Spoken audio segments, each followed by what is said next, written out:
This is the Mosh Pit Backstage podcast for punk, metal, and rock interviews and segments.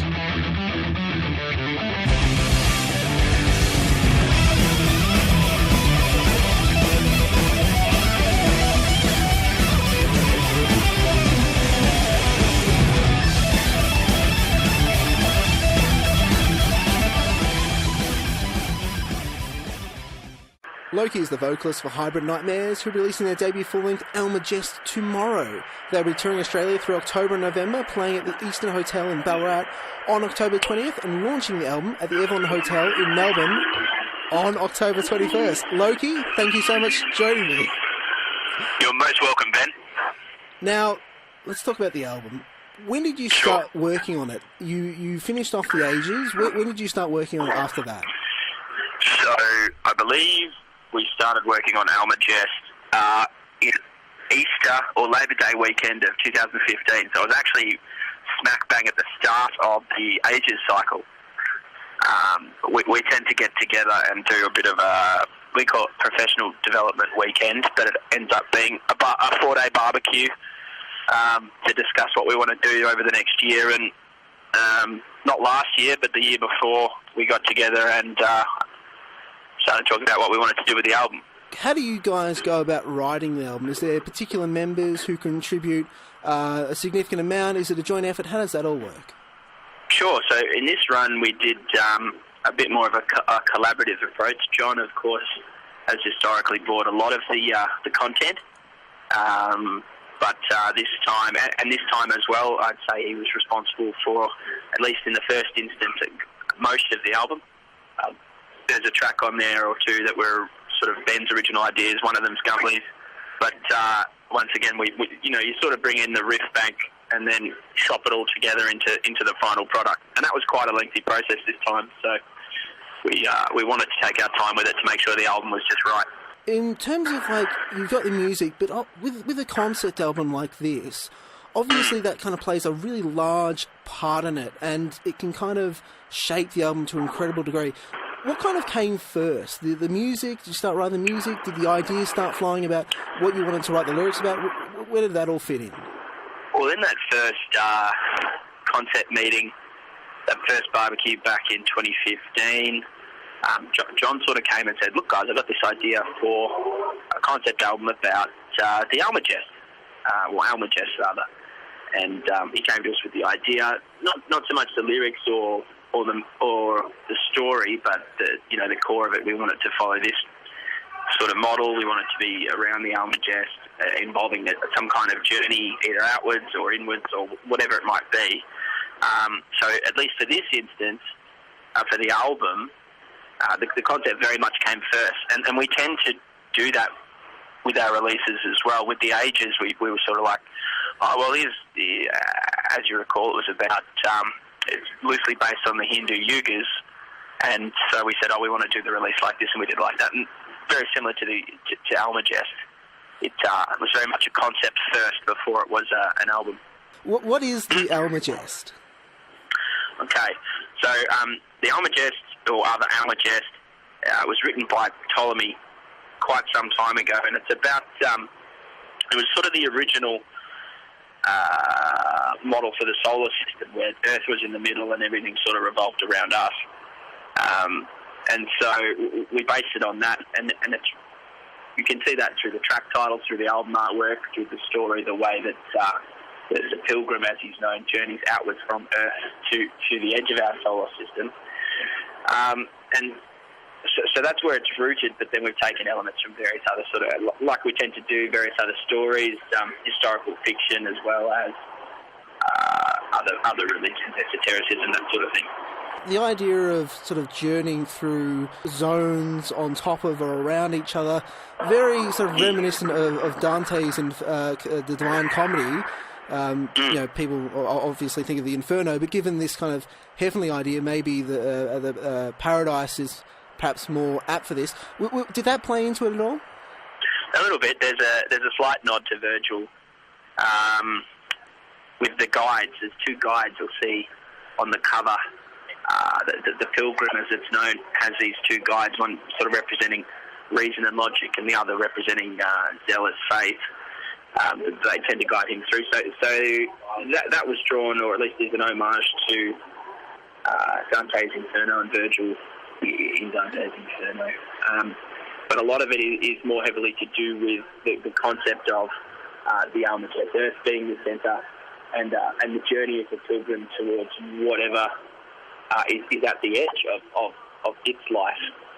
We talked about the ages a little bit last time we were having a chat, and we briefly touched on the idea of the obelisk sort of playing a prominent role in your second EP, as well as the cycle of the ages. Have you have you had any continuity between those kind of ideas and this album? Sure. That's a fantastic question about the obelisk. It doesn't actually appear on this album at all. Not that the concept has been abandoned, but we tend to consider the releases multiple instances across multiple versions of the same reality, much like the multiverse theory, where everything is happening all at once simultaneously and things are either neither up nor down nor back nor front. Although it exists kind of in the same universe, if you like, it's both an entirely related yet completely separate story. That probably doesn't make a lot of sense to your listeners, but let's just say that there are recurring themes or perhaps recurring characters in the stories we tell. With the ages, there was a conceptual release across 4 different EPs. Why did you choose to go with an album this time, as opposed to releasing 2, 3 EPs, splitting up the story like you did with the ages? Great question, and we get asked the inverse a lot, which is with the ages, why didn't you just do a double album? I think it's about time for us. We've been around for 10 years this month, actually. Happy birthday. And we've gone 10 years with literally a handful, 5 EPs and a single. And we thought now was the time to shoot with the album. Certainly it's about an hour and 6 minutes long, so it fits nicely into that album length. And the story was one that I think can be told. It's not quite as grand as the ages, which spans multiple, tens of thousands of years. This is just a fraction of a lifetime's worth of stories. So it was, I think, more appropriate to put it all in the one release. In terms of that, like you have a release like the ages, very expansive, and you've got a release like this, it's sort of more compact in a certain way. Does that mean you approach it any differently? In what sense? The story or the songwriting? Or like in the way that you kind of move from writing to recording, does that change in any way? A little bit, yeah. We did a lot of pre-production with this release. And the album recording cycle, although not lengthy in terms of days, spanned a long period. But I think, that approach was necessary to get the best out of the content that we had. I mean, the time we spent with Troy McCosker in the studio, he's worked on guys like Obliviscaris and A Million Dead Birds Laughing. So we had this excellent resource where we could try a whole gamut of things. And I think having that length of time and that difference in approach, where, of course, the ages was done mainly off our own backs, has been a real boon. And certainly if we down the line when we release the next one, we'll approach it the same way, I think. One particular thing that was called out in some of the press that was sent out is the clean vocals that are sprinkled throughout the album. I want to kind of talk about the rest of the vocals in the next question. Sure. But sure. What kind of made you put those in? Was it sort of just developing as a band? Where'd they come from?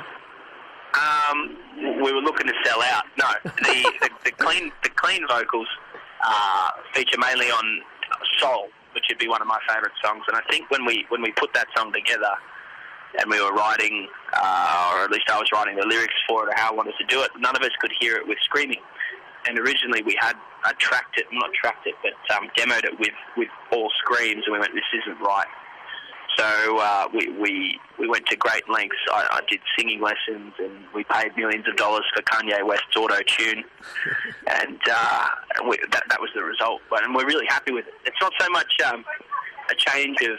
it is a change of pace for us, but I don't think it's something we'll be doing a lot. But certainly I think for that song, and it is me singing, it was right. And I think when people listen to that, they'll go, geez, I can't imagine this being screamed. It's hooky as well. The melody there, the chorus, I think a lot of people will identify with that in their heart. So the clean singing that track was definitely the right choice. Yeah, I completely agree with that. Like, that song in particular, but like a lot of other songs, like great examples of a kind of variety of feel and style that I think's really prominent in the album. What kind of influenced that? Because I think there is a little bit more here than in some of your previous stuff.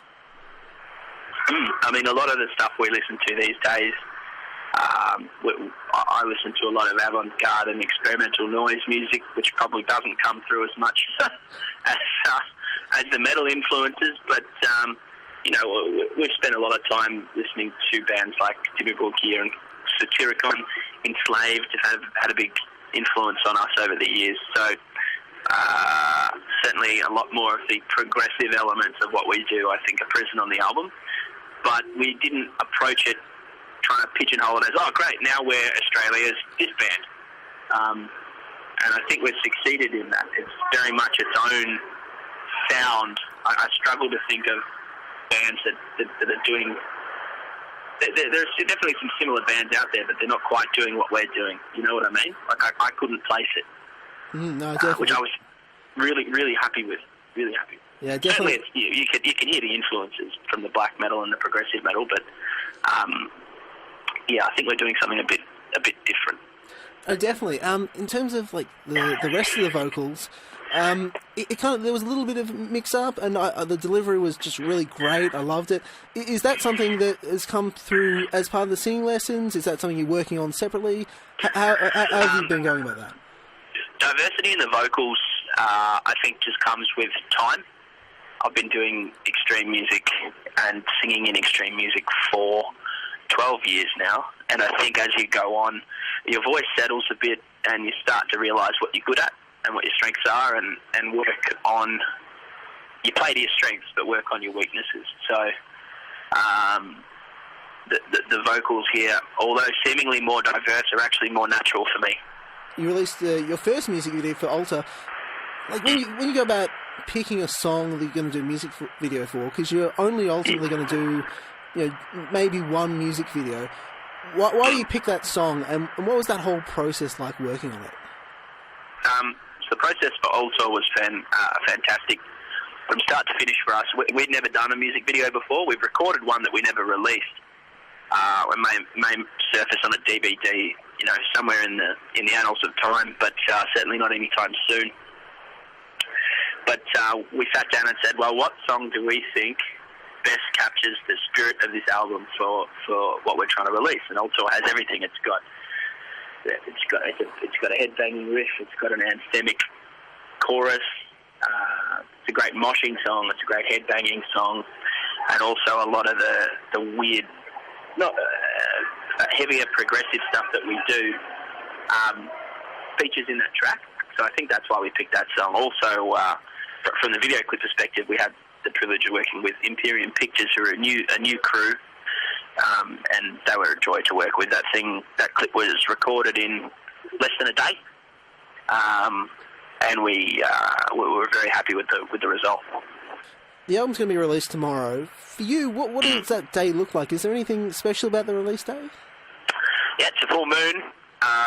It's the day before our first full-scale national tour. We're touring to every capital city except Darwin. Unfortunately, we don't have a contact there. But we're touring to every other capital city. And so for us, tomorrow, October 6th, is a significant date. Beyond that, there's not much else to it. The full moon's very important to us. We're at the peak of our power under the full moon. I know that will sound weird to some people, but it has a lot to do with the way things happen on Earth. And I think that's presented as well in the second track of the album, Luna. and when people are listening back to that tomorrow and maybe contemplating the full moon and its effect on people, they might see it in a different light, if you like. When we last spoke, you were preparing for Hell in the Bay 4. How did number 5 go? Brilliant. Sell out again. Couple of minor technical difficulties, but that's to be expected when you've got a boat full of metalheads out on the bay having a good night, and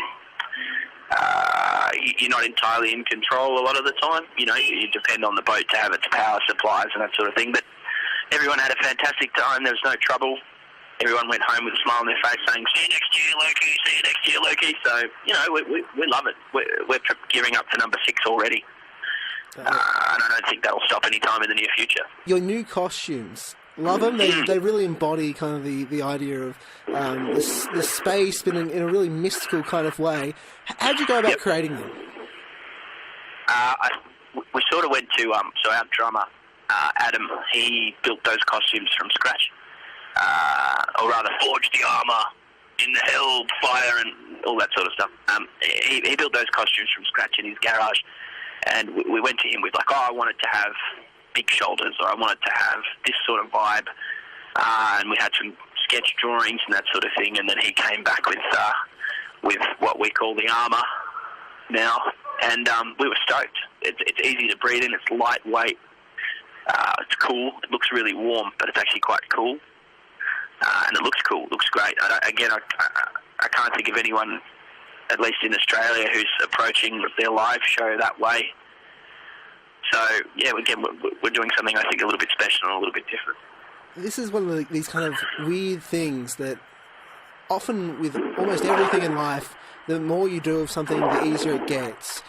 But with a band, choosing a set list can become more difficult. I know some of the bands that have been around for decades have a lot of trouble, but you've got the Ages, you've got this new album, which I reckon you could play basically all the tracks from, and it'd go down great. How do you go about picking between that, you know, and as well as your first EP? That's always been a real tough one for us. This album cycle, we're playing at the headlining shows. We're playing 4 tracks.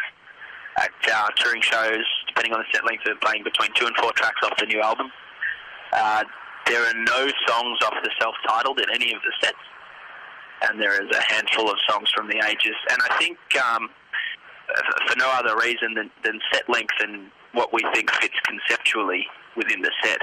We're certainly not trying to tie in, More Not the Dead is very much a Viking boat song, and it doesn't really fit thematically with a half man, half machine floating outwards to the edge of space. So we've tried to pick thematically, or at least story-wise, songs that fit. And that was the main approach. Everything we do is quite intentional. There are songs that are obvious singles from the Ages that we've left off the set, not because they're not great, but because they do not fit the set conceptually. And last question about your live shows. Is, any international touring in the works? Is that something you're looking at, or...? Yes, we've recently announced, or about to announce, another Japanese tour with Enslaved. That's 4 shows in February next year. Nice. Certainly we're expanding our reach a little bit. We're trying to get over to Europe. I think we'll have some success there in the middle of next year. And other than that, we'll just play the cards where they fall. We've got a really good network of allies and supporters now, so I think we can hit the ground running with this album and conquer the world, as is our destiny as spacefaring demon warriors. When did you first start doing these kind of vocals? Screaming vocals? Yeah. About 12 years ago. My first band was a garage band with a friend of mine who used to play in Brutonomy. And he and I did a really basic sort of garage black metal project, and that's when I started with it. But in terms of doing it as a band, but even then, when I was 11 or 12, I was singing along to bands like Immortal, and Jimmy Borgia, Cradle of Filth, those sorts of bands, trying to emulate the style. And so, yeah, maybe 15 years as an amateur, 15 years since I started as an amateur, and 10 years professionally, maybe. Nice. That'd be about right. Almagest will be released tomorrow. Hybrid Nightmares also be touring Australia through October and November, playing at the Eastern Hotel in Ballarat on the 20th, and launching the album at the Evelyn Hotel in Melbourne on October 21st. Get down there, guys. Loki, thank you so much for joining me. It's a really You're most welcome. It's a great pleasure talking to you. Cheers.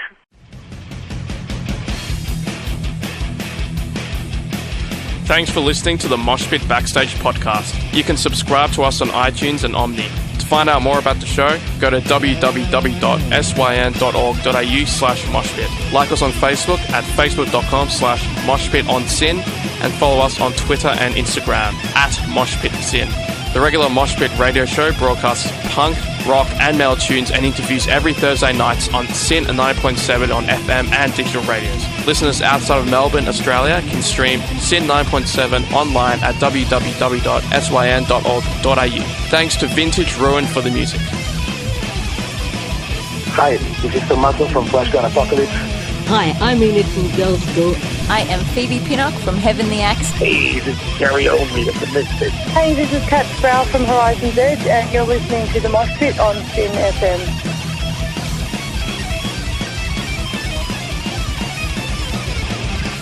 Hi, this is Einar from Leopard. Hi, I'm Virginia Lilly from the band Lily. This is Raul from 1349. Hey, what's up, everybody? This is Ali from Zebrahead. Hey, everybody, this is Charlie Benante with Anthrax, and you are listening to The Mosh Pit on Syn.